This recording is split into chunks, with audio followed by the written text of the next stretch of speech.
Good morning, listeners and viewers to Good News Catholic Communications. Welcome to Conversations for today, Thursday, the 25th of August. The month is almost through. We bless the Lord for this moment. And you heard I don't know if you heard the words clearly, but it's a very powerful, powerful song. It's Psalm 46. A mighty fortress is our God.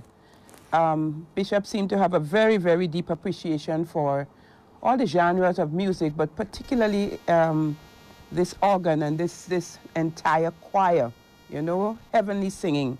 And I guess he always introduces us to some aspect, you know, so that we can grow in our appreciation. So we greet you with this confidence in our mighty fortress, our God, who is continually with us. Welcome to Conversations, and we look forward to your participation as the program progresses. Good morning, Bishop. Oh, good morning, everybody. A mighty fortress is our God. It's Psalm 46. The reason why I put it on this morning is because it's one of those hymns. It was written, both the words and the music, by Martin Luther, but it's rooted in Psalm 46, as Ruthina said. And that is one of the things which I think a lot of Christians don't know. We sing these great hymns, but we don't realize that very many of them, at least the better ones, are always rooted in the Psalms. You know, many of them are rooted in the Psalms or in one or other of the New Testament writings. And this one is Psalm 46. I don't know if anybody would like to guess a very popular hymn that's also rooted in a Psalm. Psalm 8. Yes. Our creation. How great is your name, O Lord our God, through all the earth. Mm-hmm. And then that, of course, becomes, then sings my soul, my Savior God, to thee, how great thou art, how great thou art. O Lord my God, when I in awesome wonder consider all the worlds thy hands have made, I see the stars. That's all Psalm 8 right there.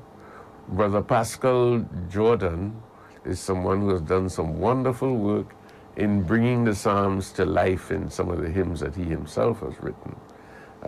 So we have to thank him for that. Mm-hmm. So when we sing these hymns, we know it's not just somebody writing something new. It's somebody reaching deep into the Christian treasury of prayer. Mm-hmm. And from that treasury, bringing forth new sounds for a new age.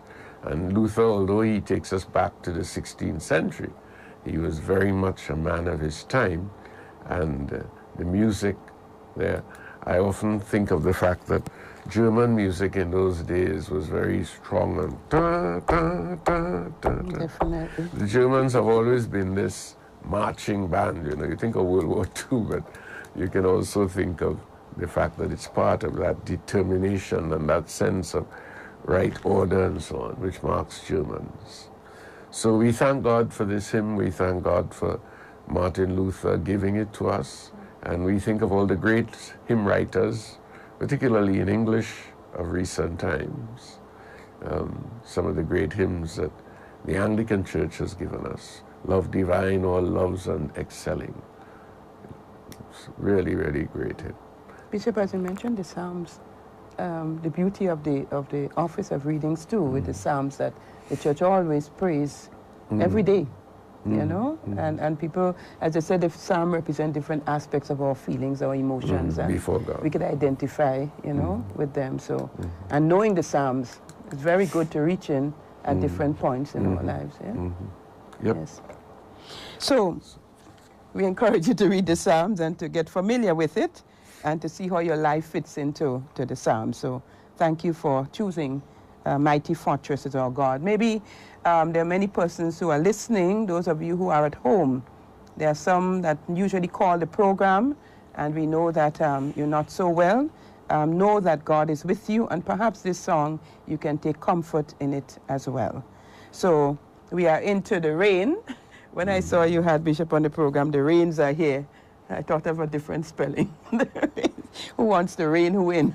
But the rains are here, and the rains have very rich, it's again another very rich deposit if you reflect on it, how it can help us and how necessary the rains are for the earth and for life and for creation and for things to bloom forth. So maybe you just wanted to mention something particular as you yourself reflected on the rains. Well, I'm still concerned about whether our own people are prepared for the hurricane season. Okay. You know, the whole question of disaster preparedness, it's there. It's very much a part of the agenda of life. And yet, I think a lot of us don't take it too seriously. Sometimes I think I myself don't take it as seriously as I might.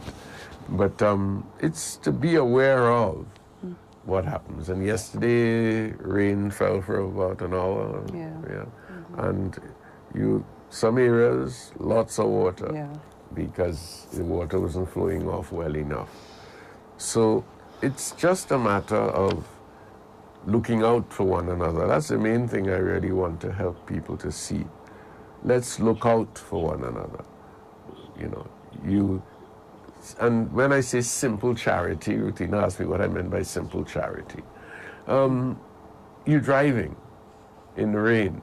You can be driving and thinking only of yourself and how you want to get as fast as possible to where you want to go. And you just drive. And you're totally unaware of the fact that there are people standing by the side of the road. There are people who sometimes have on their best outfits and they're standing by the side of the road. With umbrellas, yes, so they feel safe. And then, a car passes in a pothole, zoosh, and you give them a bath. But it's not a bath in clean water, it's not a bath in all the tarry water that is on the road. That's so just slowing down is a simple act of charity when you see somebody on the road. Giving somebody a drop in the rainy season, you know. Can I give you a lift somewhere? Especially after church on a Sunday if the rain is falling. These are little things that make a difference. Your neighbor, oh, the rain fell heavily, can I help you? Perhaps that neighbor who is not too sure of foot needs help in mopping up the house or pushing some of the water out that fell through the roof or came through the veranda.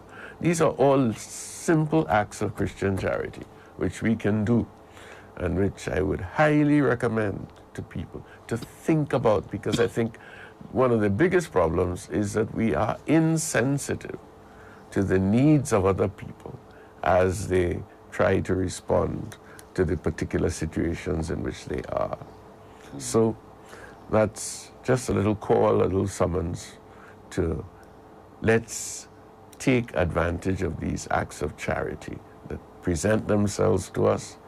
We don't have to go and spend a lot of money to do it.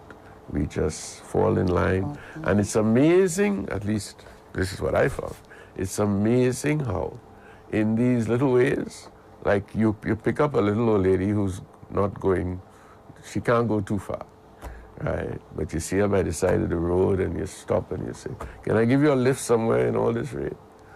And she gets into your car. And the next thing you know, you're getting a history lesson. A history lesson about this, that, or the other. A history lesson about what happened in Grenada, you know? So these are the little things that can make it profitable for us, make us wiser, you know. You may be feeling not too well yourself. You pick up a little old lady and she says, well, you know, this is some turmeric and some moringa does go well with dealing with what you seem to be suffering from, you know. So try some tea, lady. Relationships, connections, all of this is part of being Christian. And so we can just recommend it to all. Bishop, you know, I have to add a little something based on what you said, the whole question. Right now, NADMA is carrying out a Zoom conference, you know, with persons on risk. I think risk management in risk communication in disasters. Betty Ann is on, and we have other media persons who are invited to be on in that as well. So NADMA is doing some work.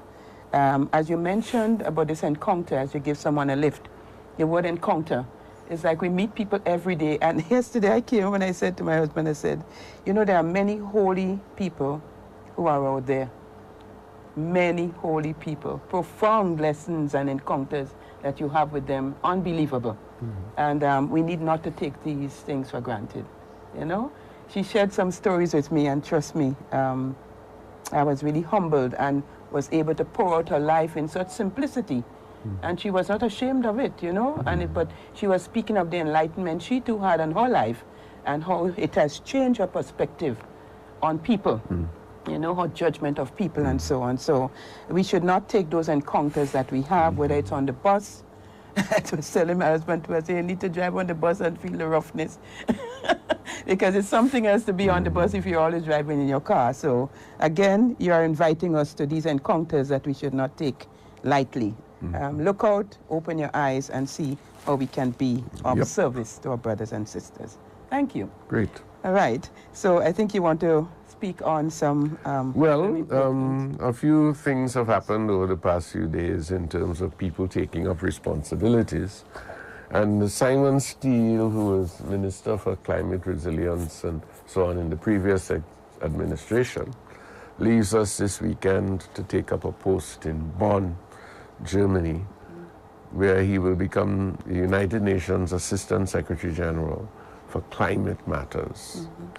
That's a very, very important post in today's world, and therefore all Grenada can be proud that a Grenadian has won the mantle, but you also have to sympathize and feel a certain sympathy for this very, very difficult and to some extent thankless job that he's taking on. It has perks, yes, but when you look at it, the goals that have been set for climate matters by the governments of the world, with 2030 being the objective date, that's almost impossible to achieve.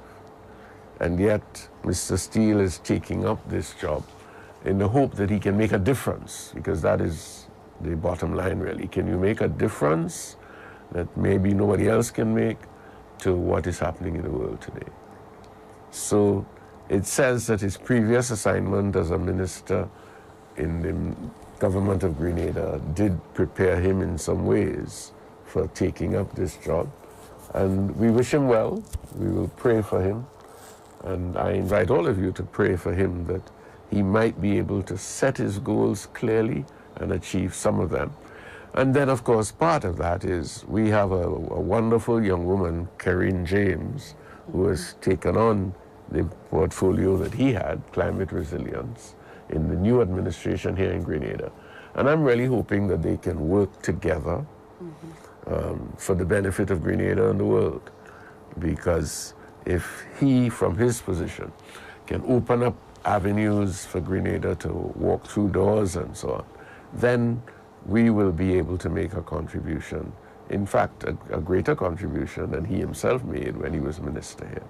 So it's an exciting time, another moment when you say hope is here in Grenada, and we certainly wish both of them well in these assignments that they have related to something which we have experienced ourselves, and that is the heat that is going on, and then the water that comes. I'm really very, very eager to see what happens. I long for October to come and the end of October to come. Cold? So that, no, I'm just that when October comes and goes, you kind of feel more relaxed about the hurricane season. But yeah, we are in a difficult time. And when you think about it, we've had no hurricanes in this region for this time, really. You know, and you say thanks be to God. But what does it mean? Because how is this climate change affecting us? So we stand supporting each other. I'm glad to hear that our own water people here, NADMA rather, that they have taken up the mantle, because we've been wondering what was being said from that perspective. So I look forward to, again, these things can happen at these conferences, but then it has to come down to the people. So if Betty-Ann is representing us at it, I hope she comes back with some ideas as to how the church and the churches can respond to these problems. Bishop, I think it's so important because our people, the whole perspective of Christianity and everything, or we look at it, and you're mentioning about climate change, and the Pope Francis is very, very big on climate change, and people are asking about the implications for us, not just the church, but as a community. And I think part of your approach is to help us to see. It was interesting, Pope Francis put out something yesterday about the kind of Christian that we call to be, and he was speaking of, it's like the regular, be regular, you know, be simple, earthly, where people can touch you, where you know, you don't have to put on no airs or anything, just be simply from the heart. But he was able to connect, you know, there's certain things that he would like to see. So again, we want to extend our congratulations to Mr. Simon Steele and to wish him every success in what he is attempting to do. And certainly from his previous experience, even before he came to Grenada, he would have come here with a solid background in terms of his education and training and exposure.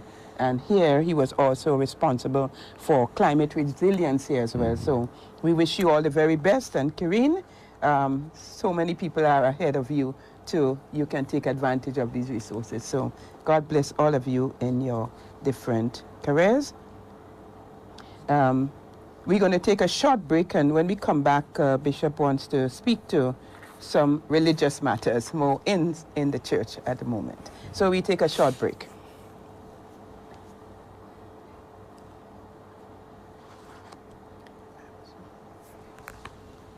I was amazed at his CV. I was amazed at his Simon Steele's. His CV is there? His bio, yeah. You can find it. Excellent. So he's not like, and something you said, God always raises up in every era somebody. We should never be afraid. There's somebody who is being prepared for what we can't see or think difficult. Don't you think so? God may raise up, whether the person stays up is another question. Well, it does, but the fact is he's choosing, and he doesn't leave us impoverished. I mean, there's always, you know, I am hopeful.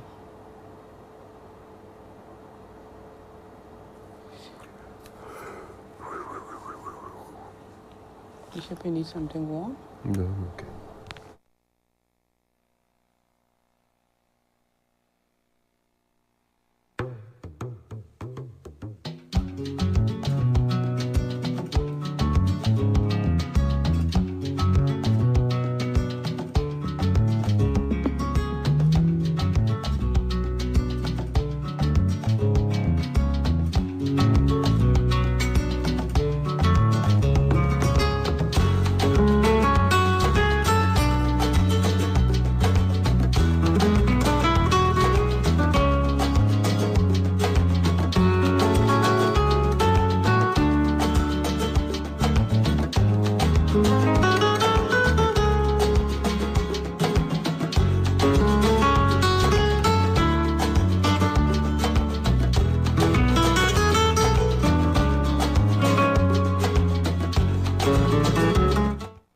Welcome back, listeners and viewers, to Conversation with our Bishop today, Thursday the 25th.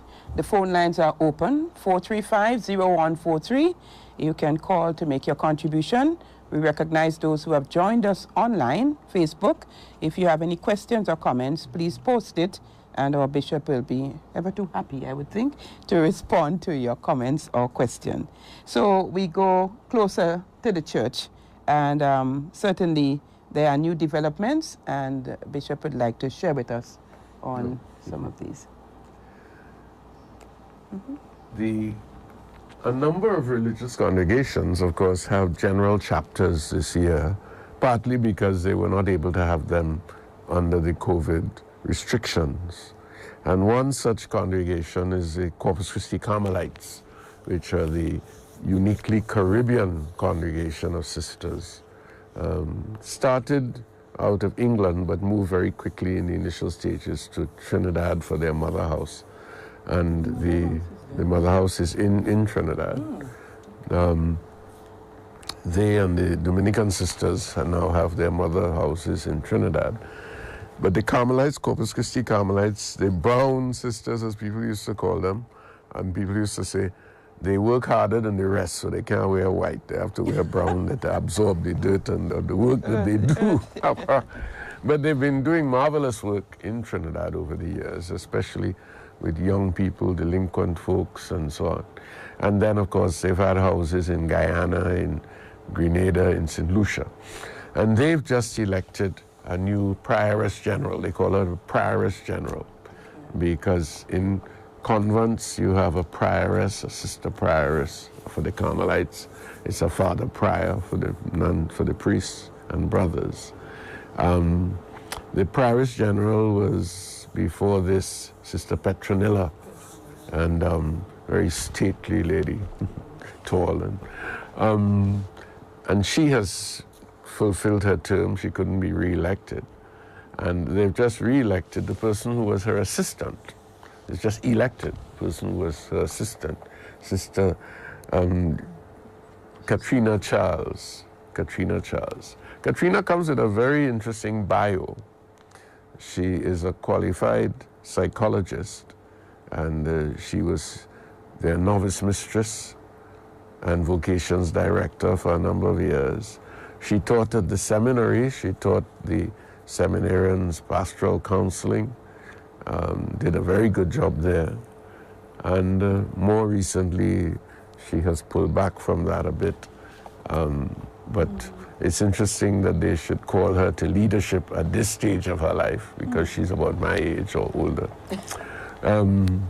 So I think it's an interesting choice. She certainly understands young people, and she will turn to the younger people in the congregation for work and so on, and to challenge the congregation to move forward. So we pray for her, and we pray for the Corpus Christi Carmelites, because all the congregations in the Caribbean are suffering from a lack of vocations. I don't know what it will take to inspire young people to, perhaps one shouldn't say to just enter the convent, but to commit themselves to that kind of total dedication. I think one of the things that strikes me that perhaps we aren't able to convey is that anybody entering the convent now is going to have to be trained for the latter part of this century, in a way. You're not going to be trained for now. You have to be trained for 2030 and 2040 and 2050.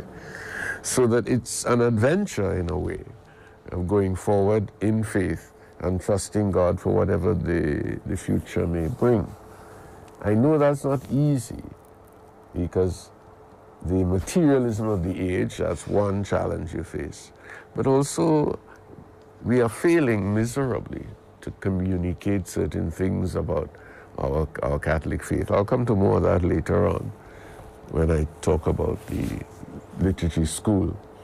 But how do we lay the groundwork for some young people daring to say, I would like to enter and be part of the leadership of the church for the next 2 or 3 decades? So congrats to Sister Katrina. Thank you to Sister Petronilla for holding the fort, and may God guide the Carmelites in the choices that they make under this new leadership. Thank you, and congratulations again. Yeah, well, at least our nuns are safe. Okay, but you said something, and you're saying that we fail to communicate and to help people to project onto the future. But isn't life generally like this? You're not trained for the moment. There's always a projection that goes with your training, because you have to look down, like we would say in school. You always have to add 5 years. You see down the line what you are becoming. It's something that you like to use, but at the same time... that's the teacher in you talking, the good teacher in you. But a lot of people live their lives one day at a time. A lot of people live their lives, and a lot of people who are supposedly in education or in guidance of some form, they don't push people beyond where they are right now. You think so? When somebody employs you in a job, how often is that person thinking of, how can I help this young person prepare for 5 years from now? All they're seeing is this job that they have to have now. And therefore, those of us who have some influence with young people have to be telling ourselves that we should be reminding these young people that there's a future ahead of them. Yeah. And therefore, if you get a job, just the other day I was talking to somebody about that. If you have a job today, don't think that I get a work. What you have to be able to see is that, okay, this job gives me an opportunity to open up new vistas. And therefore, I have to ask myself, stepping into the job, how can I use this opportunity to develop my skills, to find a springboard from which other things may flow? Okay. So, but I want to stay on this whole question, as you said, this whole projection and the fact that young people sometimes, I think sometimes we do not understand that young people want the truth, you know. And we tend to think that we have to mask it or give them some other thing. But they need the truth, you know, and to be helped and to nurture that truth. If somebody might say, why choose this old nun at this point? Oh God has mysterious ways. Don't put it that way. No, when I say that, should I say age? Sister yes. Katrina is a senior citizen, right? Yeah, but I'm saying it to make a point. Yeah, but because please. there is always, Bishop, the balance between the elderly and the young. And you mentioned a couple of things about her that can contribute to the advancement of the order and the vocation, especially when you said she has a good understanding of young people. You know? So it's not always the one we want, but who God sees valid for this time. All right, so let's move on to... Amen. Yeah, talking nuns, boy. This is, I mean, with Katrina, there's a lot to rejoice in, although she carries the name of a hurricane, and she might be a hurricane for the congregation. Look, even that, you know, let's see what she will do.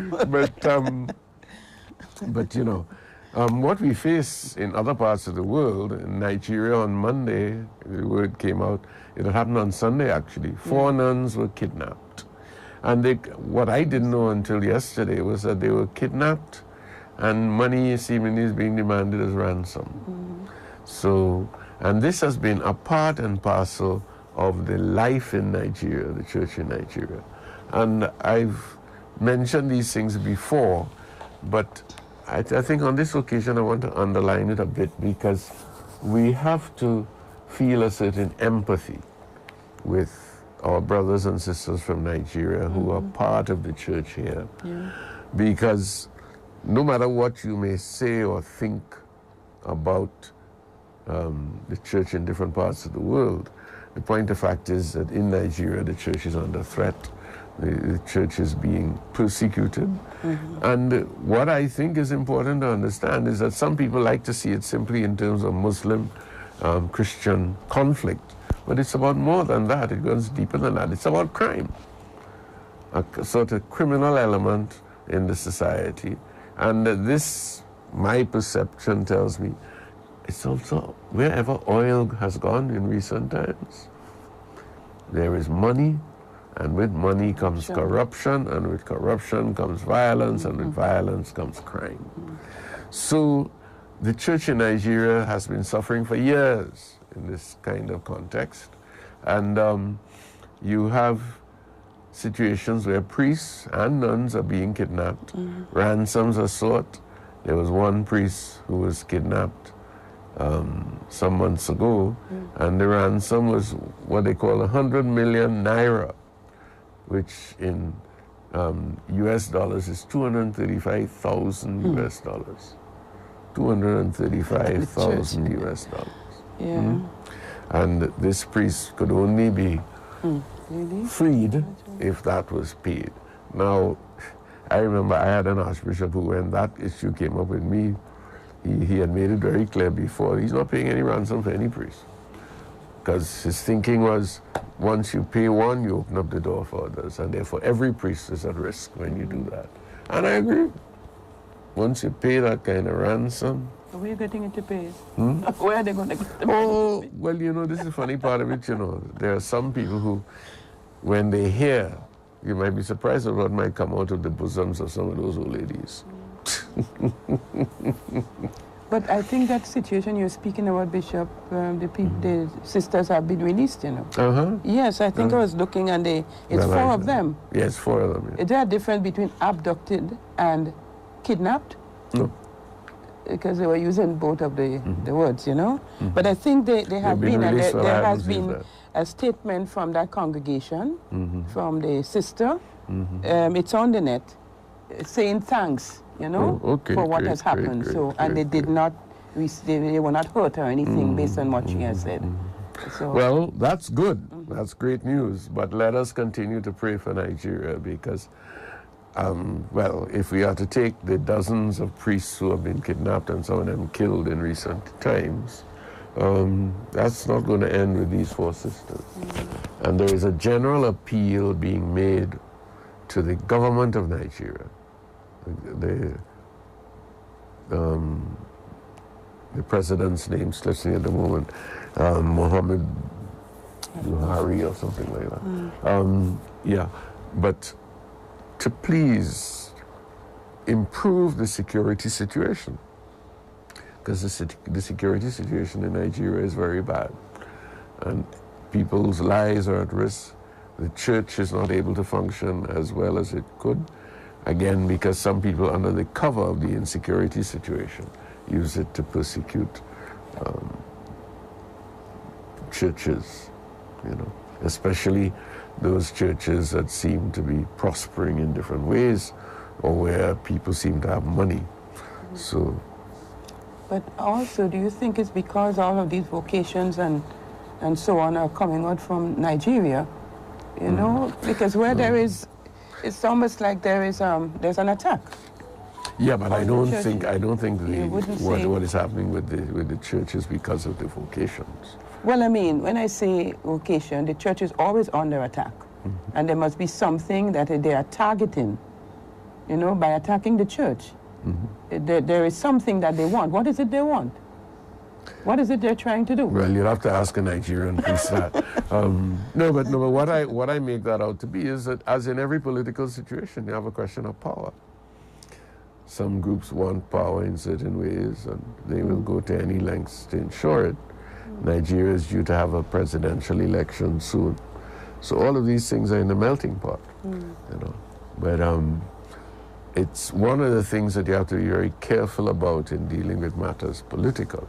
Is you have to be very careful not to get boxed into a narrow understanding of what's happening, either or, black or white, because usually it's a multiplicity of factors that are at work in these things. Okay. As a matter of fact, that brings me to the other point, which is, as we look at the Anderson Peters saga, that's where we see this thing being demonstrated, that you have to be so careful about rushing to judgment, because there's always something else lurking in the background somewhere that is telling you there's more to this than. And now we're at a point there where you have 2 sets of lawyers arguing and trying to make a case one way or the other.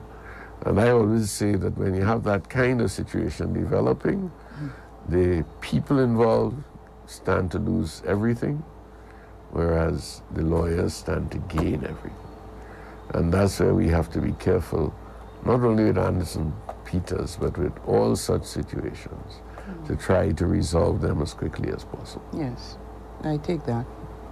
There's this great need, don't, you know, keep extending this and creating more problems. So, again, we extend our, well, what should we say? We have Nigerians working among us, and the church is one.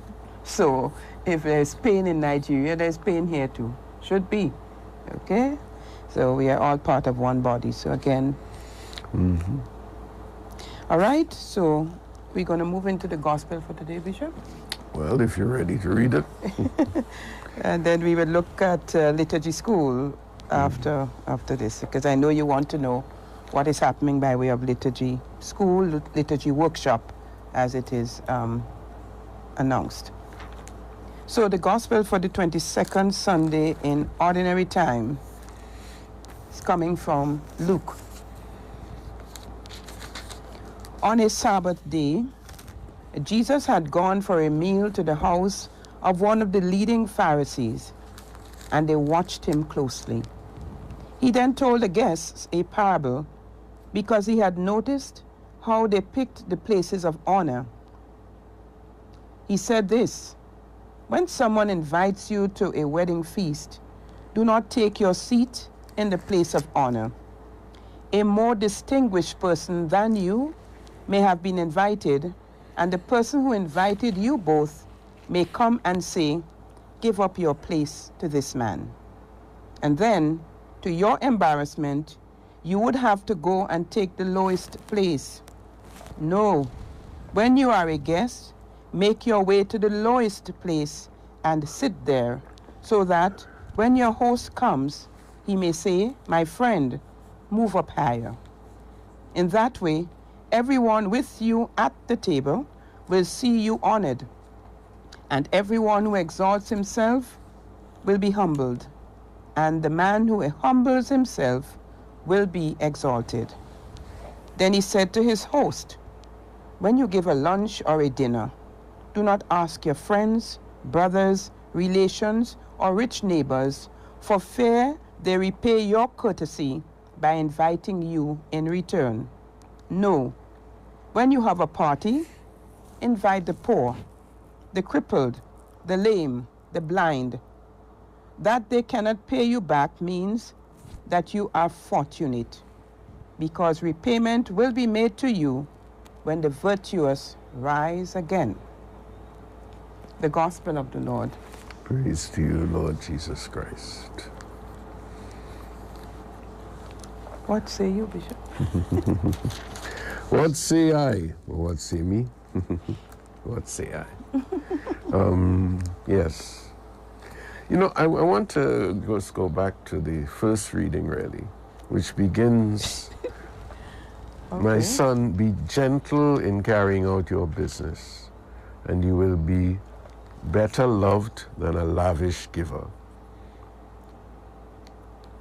The greater you are, the more you should behave humbly, and then you will find favor with the Lord. Be gentle in carrying out your business. This is not, in the first place, a question of humility as such. It is just be gentle in carrying out your business. And there's a word that we don't use that much again, a gentleman. We never really made much of the gentlewoman, except in that song, Gentle Woman, yes. Quiet Light. But did anybody ever ask you whether you were a gentlewoman? I doubt it. It's your behavior, I guess they're more looking at you. Yeah, they're more looking at you in that way, yeah. Yes. But, so that idea of gentleness as being a characteristic of a Christian, you know, is something which I just want to underline a bit as we start this, looking at the readings of this Sunday. And then it ends with, the heart of a sensible man will reflect on parables, an attentive ear is a sage's dream. There is no cure for the proud man's malady, since an evil growth has taken root in him. So the key here that I want to put on the table is whether we have a sense of deliberately fashioning our lives, right, in ways that make us into a certain kind of person. You know, it's a question which I ask teenagers a lot. What kind of person do you want to be? What kind of person are you becoming? I think that's a question which parents should be asking their children all the time. When a child comes and asks to do this or do that, especially during those teenage years, what kind of person will you become if you get involved in this? You join this group or that group. What kind of person will you become in going down that road? We don't ask it enough. And very often, parents seem to be more concerned about whether you're going to get locked up for something, whether you're going to get pregnant if you do this or do that, than that overall question of what kind of person are you becoming? So that even when you face adversity, even if you get locked up or if you, that is just one step along the road of your becoming. And I've dealt with young people who they've gone to jail and they come out. Well, in Trinidad, it's more the juvenile detention. But when they come out, there's still the journey to be made. And one of the proudest moments of my life was sitting down, having lunch with some indigent folks. We used to have a Tuesday lunch in San Fernando. And somebody told me, oh, there's a car just pulled up and some young men coming to see you. And they had come out of juvenile detention. And I just looked at them. They had grown, you know. They had grown. The little boys whom I knew miserable like hell, you know, one of them went into prison because he got angry. And somebody passed him and tugged at him. And he jumped down from the wall he was sitting on. And he grabbed a bottle, broke it, and he slashed the man's face with it. Now, that was a moment in his life. But as we sat there afterwards, and I said, come sit down, let's share this meal. And we began to talk. I could see that something was happening in him. And it's always amazing that if we're able to walk with young people, to see the progress that they can make. And what I'm suggesting is that within our Christian communities, that we should be paying attention to these things. What kind of person are you becoming? You know, very, very important question, a simple question. It is in that context then that we hear the gospel of today, which is well known, huh? There are two parables here which you need to bear in mind. So one is of the man who goes to the feast, the guest, he's a guest, right? And the owner observes, as he says, how they pick the places of honor. And then he says, when someone invites you to a wedding feast, do not take your seat in the place of honor, because somebody more distinguished than you may have been invited. It's, again, it is interesting how he's telling you, protect yourself from embarrassment. Protect yourself from embarrassment. Don't do the things that might lead to your being embarrassed. And I don't think it's only a question of seating. It's a whole range of things that could lead to your embarrassment. I mean, personal hygiene, for example, is one such thing that some people don't seem to realize, that sometimes you could be embarrassed because you didn't take care of your own personal hygiene when you left to come to this place. And then you go and people begin to... That's not to say that the gospel says that I must put up with your smell. No. You are the one who has a responsibility to not put yourself in a situation of embarrassment. But the key is, though, is that you don't put yourself in a place where you presume that you are higher than other people, right? And even for myself as a bishop, I can't presume because I go into a place, well, I'm the bishop, so this is my show. No. There are always issues of protocol, which sometimes you're surprised. And sometimes people don't know. And I find for myself that it's important for me, if somebody put me in the second row, I don't mind. I don't mind. I realize there's a lot of talk with regard to Prince Harry and Meghan Markle, that at the Queen's Platinum Jubilee ceremonies, that they seemingly were reported as feeling offended because they were put in the second row and not in the first. Well, that's for them to work out. But it may well be, as somebody pointed out, that they had made a decision which put them in the second row in the thinking of the people who organized the whole event. So these are ways in which we can find ourselves embarrassed, and the humility to be able to step back and to say, all right, it doesn't matter. Wherever I am, I will accept this. And I just want to read something for you here. Culturally, we believe in affirming others and ourselves, and we are resistant to low self-esteem, and rightly so. Right? We're resistant to low self-esteem. There have been programs in every country, every educational system these days is raising questions about low self-esteem. However, true humility is simply telling the truth about ourselves and being authentic in our dealings with others. I found that was simply put, but powerfully put. True humility is simply telling the truth about ourselves and being authentic in our dealings with others. And then the polar opposites of humility are pride, hubris, and narcissism. Not humiliation and shame. That's not the opposite of humility. Pride, hubris, and narcissism. Somebody who, in any situation, comes across as suffering from an overdose of pride.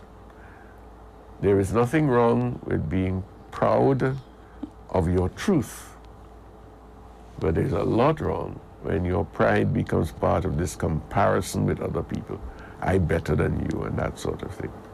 Once you begin to compare, pride is going down the wrong road. But the one that I think is more important today is narcissism. So, Bishop, before you go on to narcissism, the hubris that you speak about is what? That's hubris, what you just explained? No, hubris is it's a sense that I have done X, Y, and Z, and I am deserving of. Okay. Yeah, you know, and who are you to come and tell me that I don't deserve it? You know, it's very present in Shakespeare's plays, and it happens a lot. Actually, it's one of the things. Well, both that and narcissism are things that I find myself praying for our political leaders, because it can destroy a politician. It can destroy a politician. It can destroy anybody who comes to a position of authority. You know, this swollen chest that says, you know, I am. You know. And then narcissism is something which, actually, one of the interesting things about that is people are now saying is that you can't be a good politician unless you're to some extent narcissistic. Now, narcissism is when you look in the mirror, right, and you see yourself. And there's the narcissist is the guy who went down to the river's edge, and he's looking in the water, which is where he had the only mirror. And he got so absorbed in that he fell into the river and drowned. Right. So it's that kind of self-absorption which leads to real problems. And when that attacks you, you become very difficult to deal with, because everybody then has to bow to your will. You know. So I find myself praying a lot for political leaders in Grenada and throughout the region, that they might be saved from that kind of narcissism. Although you have to admit that some people are already infected. So the word to be humble, then, once more, to just repeat that, you telling the truth about yourself, right? And being authentic in your dealing with others. You telling the truth about yourself and someone telling you what the experience is. Well, if you know what your truth is and somebody tells you that, then you have to be open to accepting that, right? You know, it's not a question of saying, well, it's all right if I say that about myself, but nobody else is going to say that about me. That shows that there's a certain narcissism there as well. The thing is that there was a story about this Francis, and someone walked up in the bar and said, you know, you're a proud man. And he said, oh, that's all you know? More than that. Somebody else, you know, but like, who do you think you are, you know? So, yes, Mr. Big Stuff. So it's good for us to recognize that.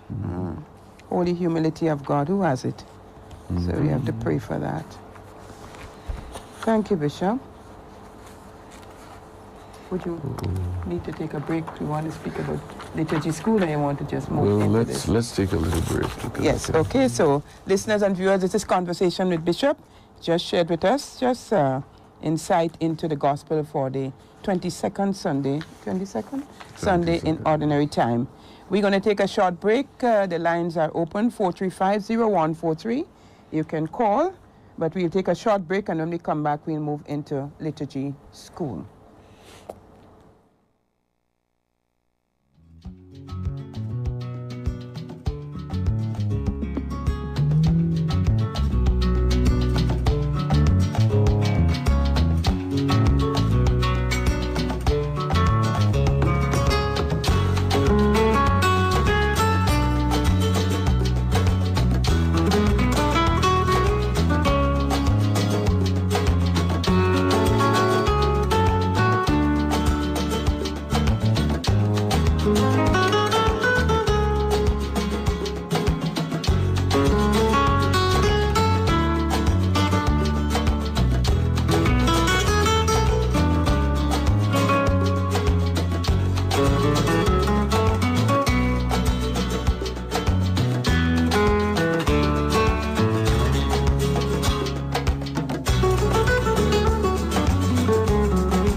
Welcome back, listeners, to Conversation with our Bishop. We will move now into liturgy school, liturgy workshop, which starts this evening. I know you have some things to say, Bishop, so let our listeners know. I don't want to give you too much workshop experience. The content, yes. No, I want first of all to congratulate the people who have taken it upon themselves to organize this. The Liturgy Commission, led by Father Michael Opoku, but I'm aware that Father Michael was away on holidays. He's just come back, so it meant that some other people, I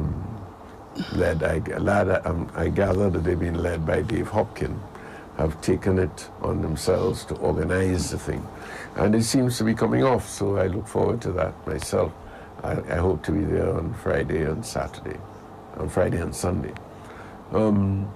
But the fact of having a liturgy school is an important moment for the diocese. We've had them in the past, and now we come back to it again. But we come back to it at a moment when the liturgy of the church itself is being challenged in different ways. And Pope Francis has been protecting what he considers to be the liturgical legacy of the Second Vatican Council in taking some decisions which a lot of people don't understand. Let's be clear, he has not banned the Latin Mass. He has just indicated that the Latin Mass is to be celebrated in certain circumstances. And he's holding to that because some people are using the Latin Mass as a weapon against the Second Vatican Council, which promulgated another decree on the sacred liturgy, which enables those celebrating the liturgy to do it in the vernacular and so on. And those who are holding on to the Latin Mass are saying, no, that's not the true worship of the church. The true worship of the church is Latin, and the beautiful Latin Masses. Forgetting that the Latin Mass it has only been with us for half of the life of the church so far. It's not as if this goes right back to Christ. Christ did not celebrate the Eucharist in Latin. Right? he would have spoken his own Aramaic and perhaps with a little bit of Greek. But when we're aware of that... Where did the Latin come from? No, the Latin came from the Roman Empire. It was the lingua franca, as they called it, of the Roman Empire. So once the church in the 4th century began to deal more with Romans and with the Roman system, a lot of things, including all the administration in parishes and bishops wearing mitres and so on, all those things take us back to the Roman Empire. So we moved away from that, and now Pope Francis is inviting us to take more cognizance of the fact that our liturgy is poor. And he really has sort of challenged me to look again at what this is all about. Because in a document called Desiderio Desideravi, and the words come from Luke chapter 22, that final part when he's having the Paschal meal with his disciples. With desire have I desired to share this Passover meal with you. Beautiful words. But when you take them out and you see them as pointing you towards the liturgy, with desire have I desired, and desire is the beginning of prayer, you know. So I found it to be an excellent beginning for this letter, in which he's talking about formation for the authentic celebration of the liturgy. That's well put. And that's something which we don't think about too much. But it's a tremendous task, and I hope that Liturgy School this year will at least begin to open it up for us, that people who come to the school begin to see. I'm looking myself at hoping that some if not all of the priests will come, because we priests have to learn how, because the claims that are made for our Catholic liturgy isn't made for anything else, you know. It's made for Catholic liturgy, it's made for the Orthodox liturgy. Some Anglicans have that vision as well. But we are saying, in the words of the prayer during the offertory, right, that the exact words of that prayer. I mean the general. No. It's after when you are mixing the water and the wine. The mingling of this. Yes, the mingling of the water and wine. Gosh, we're really getting old. We come back. It's gonna be okay. Yeah, the mingling of this water and wine made it. Yes, to share in the divinity of Christ, who humbled himself to share in our humanity. Yeah, good. Came back. Okay, good. Yeah, that we might share in the divinity of Christ, who humbled himself. Hey, do we realize what we're saying there? We're asking God to give us a share in the divinity of Christ. I've often pointed it out at Mass. That is the crux of what our Catholic liturgy is about. It's not that we sing in hymns and psalms and so on to God. Right? It is that through entering this particular celebration, the liturgical format that we have is that which we think makes present for us the reality of Calvary and what Calvary symbolizes. So that through it, we come to share in the life of Christ, who is God made man, Word made flesh. You know, that's awesome. But it's not what a lot of people think of when they think of coming to Mass on a Sunday. And what I'm going to try to do more deliberately at this workshop is to really invite people to engage with that. You know, this is not, to go back to the Sunday Gospel, this is not something for pride, you know. This is something for a radical humility before God. Lord, I am bold-faced enough to say to you that through my celebration of the mysteries of faith, I want you to share with me your life. And to believe that that is possible. That's a tall order. And therefore it means that you don't and this is something which a lot of people, including at times in my life myself, we don't take seriously enough, that if you believe that this formula is what enables you to enter into, then it's not something that you tamper with easily. So, as Pope Francis is saying, the theatrics that can very often be inserted into the liturgy, we have to be careful with that. Right? And here we come to a very important thing, symbol. You know, he makes it very clear that we as human beings in our time have lost the deeper understanding of symbolism.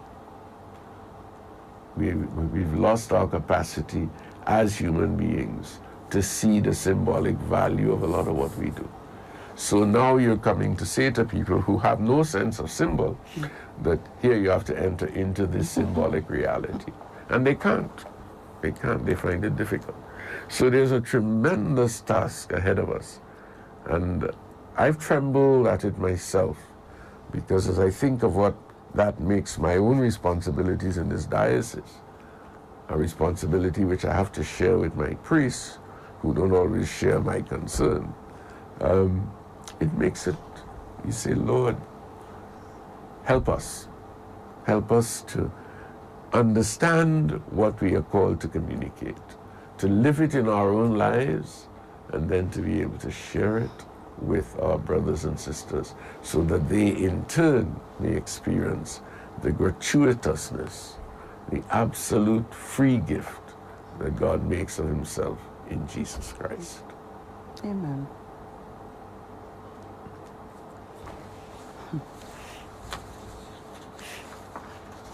Formation for the authentic celebration of the liturgy. Keep that in your heart. Why are we poor? Why are we impoverished when we have? I pray really, truly, that this liturgical workshop will really open up a light and cause us to know that it's not something that, I don't know, God has to help us, because it is Him. It is Him who has to really assist us. So thank you, Bishop, for giving us a little peek into that. And we really pray that persons, if you have not yet registered, it's not too late. I'm taking the bold step to say so.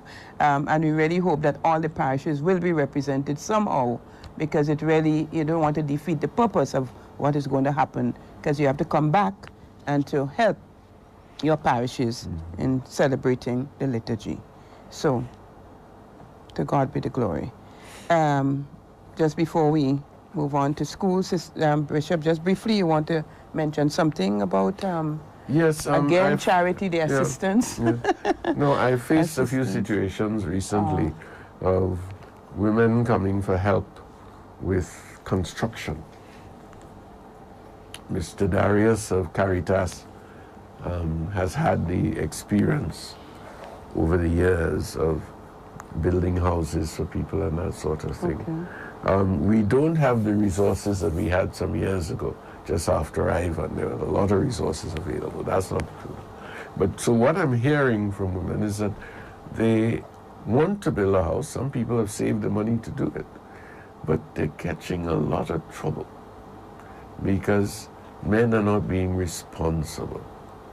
Actually, one woman said she was told that a woman should not build a house, or at least engage a contractor to build a house, unless some man is being seen behind her. If you have no man behind you, the contractor himself is going to take advantage of you. Now that's sad. That's very, very sad. And we have to really, well, all I can do now is to appeal to people in house construction, in repairs and so on, to be honest about what you do. If you promise to do something, do it. Don't just say, well, she's only a woman. Because if you don't do that, the day will come when, as it has come already in some countries, when women will say, listen, I can do this myself. And they may set out to do it. What will be important for anybody helping them is to make sure that they do it in a certain atmosphere, that they're not running themselves into the ground. But at the same time, that our communities should look out for people who are finding it hard. But in that case, you need to seek advice. You might have a family member. You have someone who stands in there for you. Because I know a young lady said, you know, the kind of cost that was given to her and what was delivered, as you're saying. I mean, come on. So we need help, and persons like that need to seek help, whether it's in the family, someone to stand with you so that they can see. As I know in my case, in my husband's case, he has an eye for certain things. Men have an eye for certain things, and they're able to point out certain things. So take advantage, you know, or to seek the help that you need when you have to do construction, if you have to do it, or build, or to help your family. So, Bishop, that's a good point that you raised, and to encourage us to be honest and sincere with each other. So let's take a short break, and when we come back, we'll wrap up. You want to say something on school and then something on TNT in the Independence. So we'll take a short break now.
Welcome back, listeners. We just had a little laugh during the break. Bishop has a special picture here, photo of his mom, I guess when he was given her communion for the first time after he became, But he really loves his mom and loves his family. And I guess most of us carry certain photos, memorabilia with us that really reminds us, and perhaps will give him an inspiration to finish the program now. All right, so just want to speak something about school as we prepare. Yes, I'm very excited by this new academic year that's coming up. Last year ended on some very high notes with the meeting of school leaders and the establishment of our forum for primary school teachers, which should become active in September. So we're going ahead with these things, but also to really try to set the tone for our Catholic schools in the years to come. That's going to be a difficult task. We're going to need a lot of help in doing that. The catechetics issue is still a problem. And I was hoping by now that we would have had some of it resolved, but I'm waiting on some books that I was told would come my way. So all of this is on the book. Yes, for catechetics in our Catholic schools, okay. Yes. So we're working on all of this, and I ask your prayers that we might get it right during this academic year so we won't continue to flounder the way we've been floundering. And certainly with a new government in place to be able to do all that we would like to do in that moment. So it's promising. And the good thing about it, you were saying that we have to return to a new normal.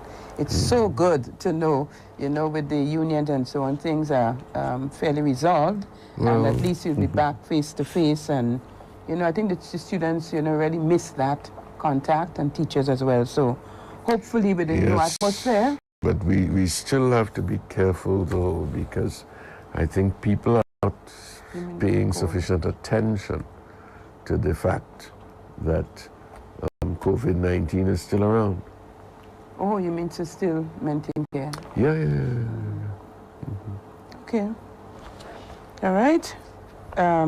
Your very special friend, Villia. Villia, she's 31 years of marriage as well. Oh, yes. Hi, Villia. Congratulations. I you know. Same amount with me. You don't look as if you've lasted that long.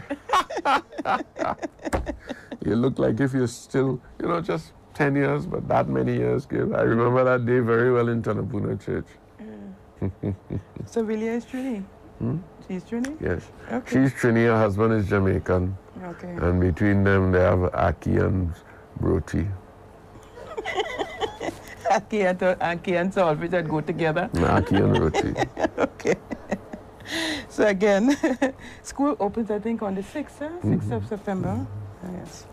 All right, so to wrap up, Bishop, you want to say something to your folks in TNT? Trini's 60th anniversary of independence.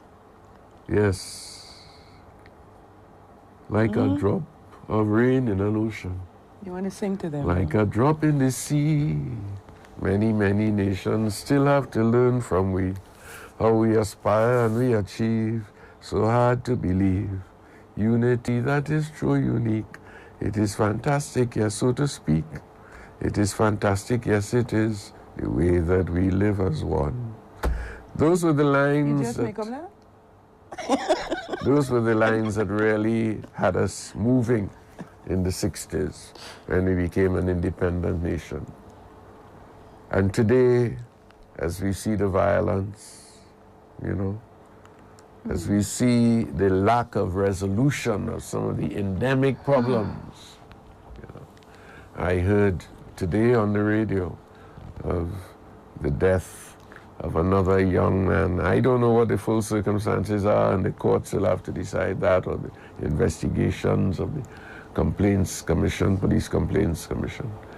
But things are not good in Trinidad, and we can't hide that. 60 years, when you reach 60 as a human being, you're supposed to feel mature. 60 years as a nation, you're still young. But you have to decide where you're going. You can't be just drifting along. You have to decide where you're going. And Trinidad and Tobago has some choices to make. Oil does spoil, but oil does run out. Spoil people. And oil running out.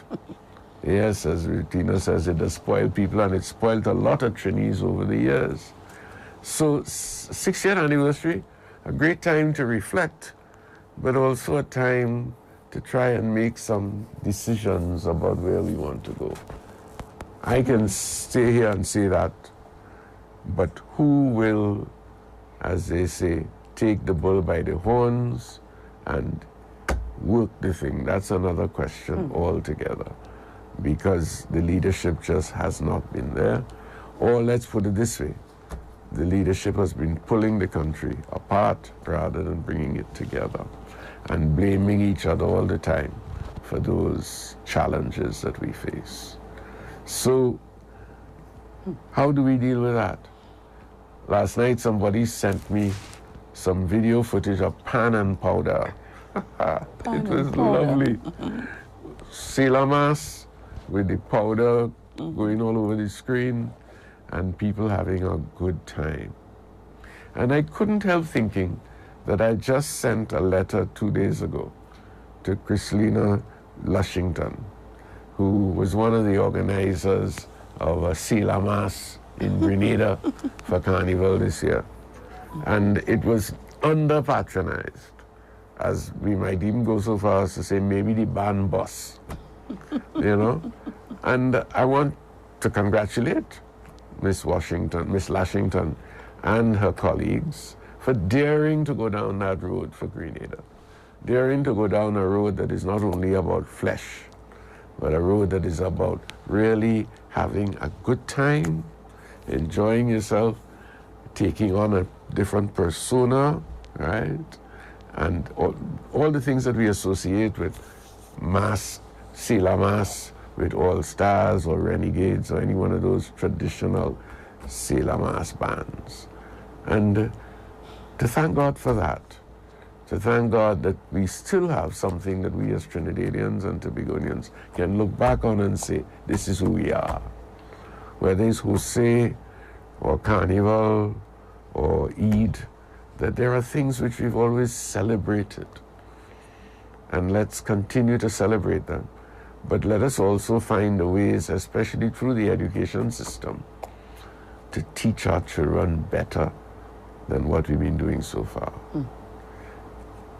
Our young people need to be loved. Our young men need to be given meaning for their lives. And especially those who are bright, and those are the ones who I came to know as the criminal leaders. Those are the ones who ended up leading the gangs. The bright young men who felt excluded from the system. We have failed them. The church has failed them, you know. And I hope and pray that Grenada never reaches that point, and I will do the best I can as long as I'm here to make sure that we nip some of these things in the bud. But meanwhile, in Trinidad and Tobago, it's no longer in the bud. It has come to flower. And in the flowering, we are on the point of disaster.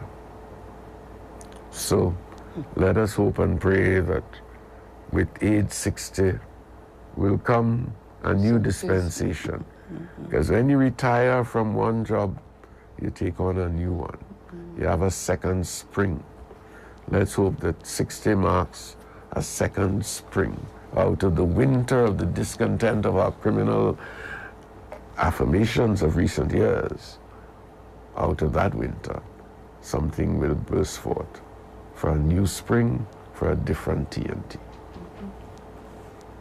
If we do also realize that it's not easy for anyone to take back this country, to move it somewhere else, you know?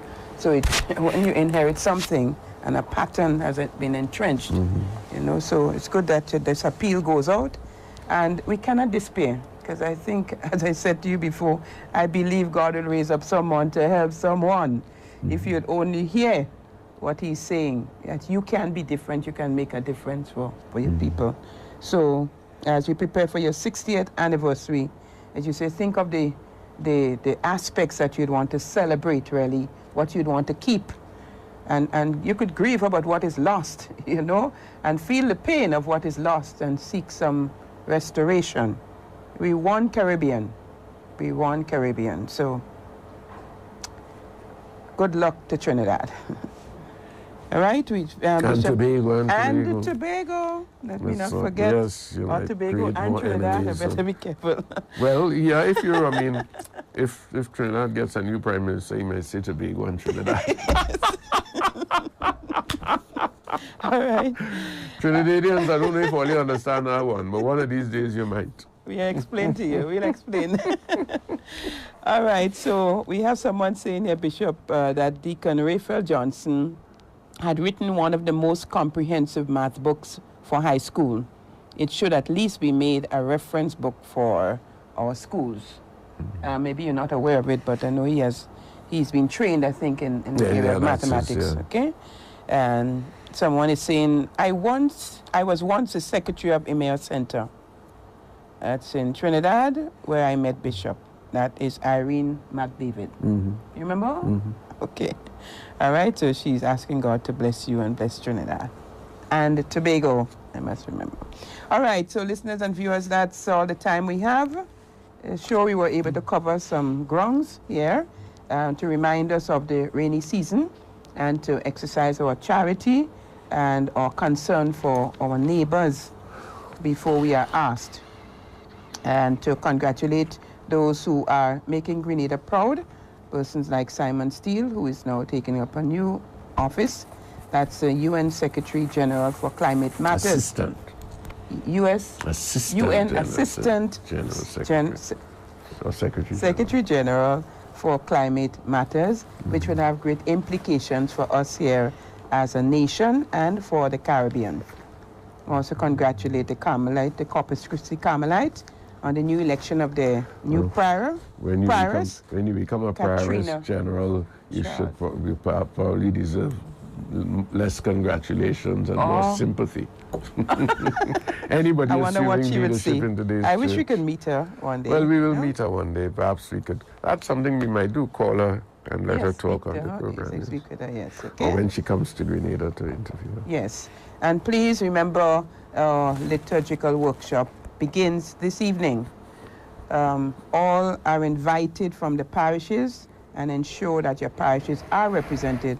It's not too late to support a young person to be part of this experience. It has great benefits for the church going forward. So thank you, and as you prepare for school, also, it's an appeal to help parents who are struggling, to help them to be able to send their children to school. Don't judge them. Don't start to say what you shouldn't say, but just be kind and to give. All right, so we'll wrap now with the prayer to avert hurricanes. Oh, yes. Go ahead. So we invite you to pray with us. And Vilma? Vilia, yes. Certainly. Don't call her Vilma, she's Vilia. Vilia. Bishop will pray for you at Mass at the top of the hour. So we invite you all to pray with us. Father God, all the elements of nature obey your command. Calm the storms and hurricanes that threaten us. Relieve the droughts and turn our fear of your power into praise of your goodness. May this hurricane season see us ever conscious of our need to work together to meet whatever comes, but spare all our islands from any major disaster. Through Christ our Lord. Amen. Amen. So God bless you all, and please join us for celebration of Holy Mass at the top of the hour.